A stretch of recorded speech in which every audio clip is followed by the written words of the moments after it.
1971 to 1980 Chevrolet Vega. The Chevrolet Vega was General Motors' answer to the fuel-efficient import invasion of the 1970s, but it became one of the most notorious reliability disasters in automotive history.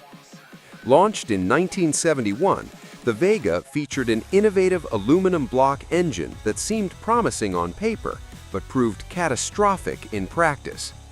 The engine suffered from severe overheating issues, warped cylinder heads, and excessive oil consumption. Within 50,000 miles, most Vegas needed major engine work or complete replacement. The body panels rusted through within 2 years, even in moderate climates, due to poor quality control at Lordstown plant. The Vega came with a 2.3-liter inline-4 producing 90 horsepower, paired with either a 3-speed manual or 2-speed automatic transmission. The car weighed 2,190 pounds and promised 25 mpg fuel economy. Assembly quality was notoriously poor, with reports of missing bolts, misaligned panels, and defective components. Over 2 million Vegas were sold before production ended in 1980, costing GM billions in warranty repairs and severely damaging the company's reputation for decades. 1958 to 1960 Ford Edsel. The Ford Edsel stands as perhaps the most famous automotive failure in American history. Ford invested $400 million developing the Edsel as a premium brand to bridge the gap between Ford and Lincoln. The car launched in September 1957, just as America entered a recession that devastated mid-price car sales. The controversial vertical grille, which critics compared to a horse collar, became a symbol of design disaster. Despite extensive market research and promotional campaigns, consumers found the styling garish, build quality subpar, and pricing unjustified. The 1958 Edsel offered engine options ranging from a 3.7-liter V8 producing 145 horsepower to a 6.7-liter V8 generating 345 horsepower. The car featured push-button transmission controls in the steering wheel hub, which frequently malfunctioned. Quality control was abysmal, with oil leaks, electrical failures, and trim pieces falling off at dealerships. Ford projected 200,000 units the first year, but sold only 63,110. By 1960, just 2,846 Edsels found buyers before Ford ended production, making it a legendary business failure. 1975 to 1980 AMC Pacer. AMC Pacer attempted to revolutionize small car design, but became a symbol of 1970s automotive impracticality. At 77 inches wide, but only 171 inches long, the Pacer was wider than many full-size sedans while being shorter. This unusual proportion, combined with massive class area covering 37% of the exterior, created a distinctive fishbowl appearance. Originally designed for GM's rotary engine, AMC hastily adapted it for their existing inline-6 and V8 engines when that project collapsed. These heavy conventional engines destroyed the car's intended fuel efficiency and handling. The base Pacer came with a 3.8-liter inline-6 producing 100 horsepower, later upgraded to a 4.2-liter 6 with 120 horsepower. A 5.0-liter V8 option generated 140 horsepower, but achieved only 15 mpg. The car weighed 3,000 pounds, heavier than many mid-size vehicles. Build quality suffered with electrical problems and door alignment issues. Initial sales of 145,000 units in 1975 plummeted to 20,000 by 1978. Production ended in 1980 after 280,000 units, with the Pacer becoming synonymous with automotive design failure. 1982-1988 Cadillac Cimarron. The Cadillac Cimarron represents one of the most damaging badge engineering disasters in automotive history, nearly destroying Cadillac's luxury reputation. In response to rising fuel prices and import competition, GM rushed the Cimarron to market as Cadillac's first compact car. The problem? It was transparently a Chevrolet Cavalier with leather seats and a Cadillac badge.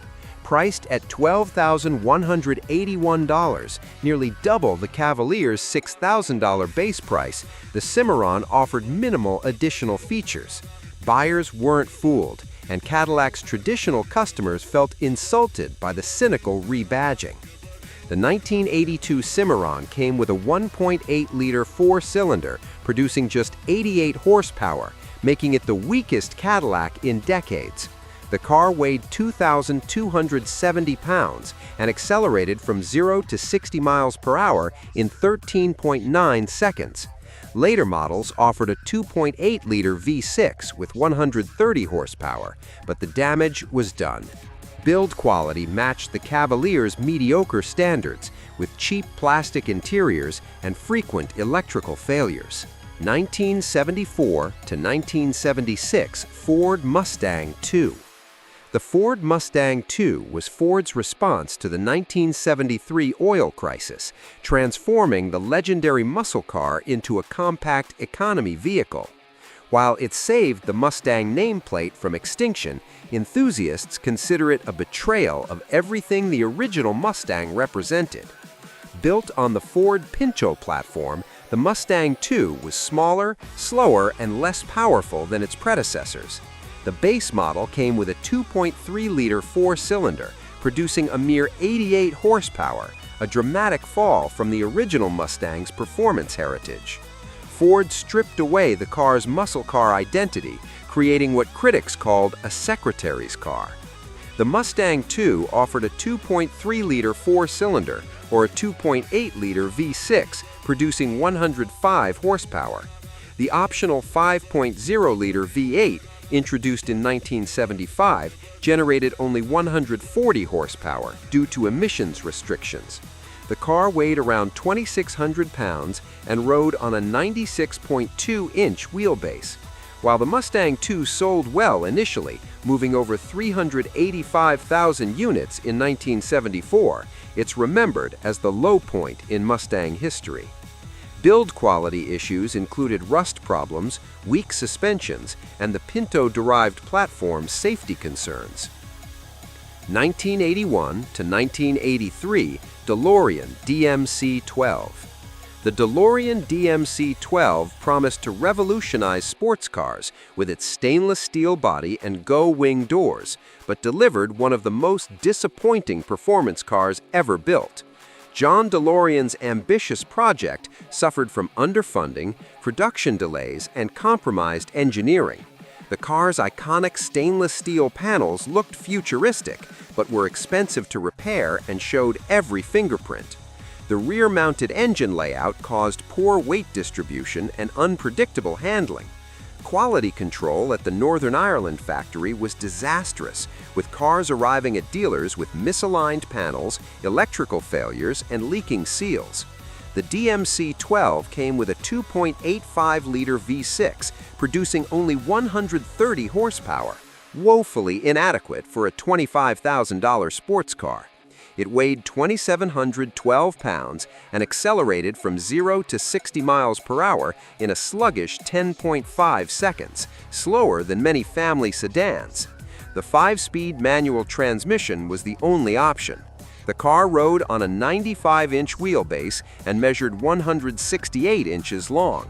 Only 9,000 units were produced before the company collapsed in 1983 amid financial scandal and John DeLorean's arrest. Despite achieving fame in Back to the Future, the DMC-12 remains an automotive disappointment. Number 3. 1976 to 1979 Chevrolet Chevette.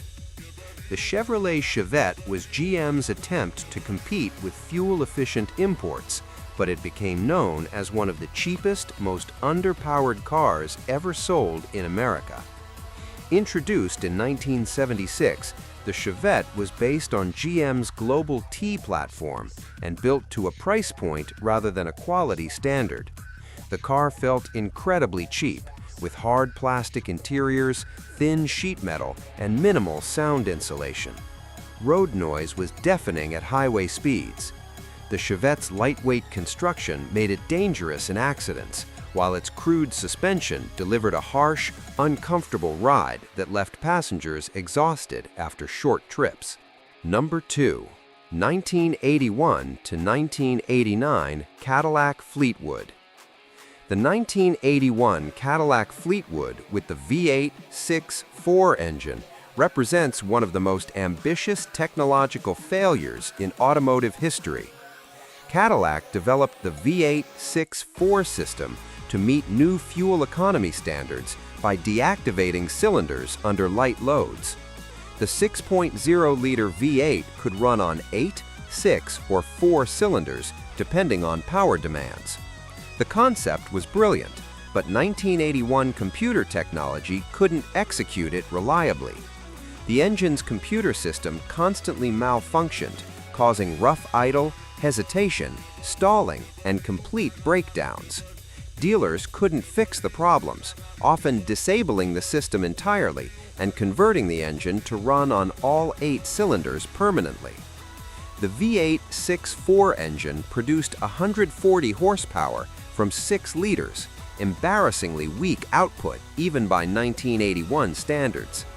The Fleetwood weighed over 4,300 pounds, making the unreliable engine work even harder. Number 1. 1974 to 1978 Ford Pinto. The Ford Pinto tops our list as the worst car in U.S. history due to its deadly design flaw and Ford's calculated decision to ignore safety concerns. The Pinto's rear-mounted fuel tank was positioned just inches behind the rear axle with minimal protection.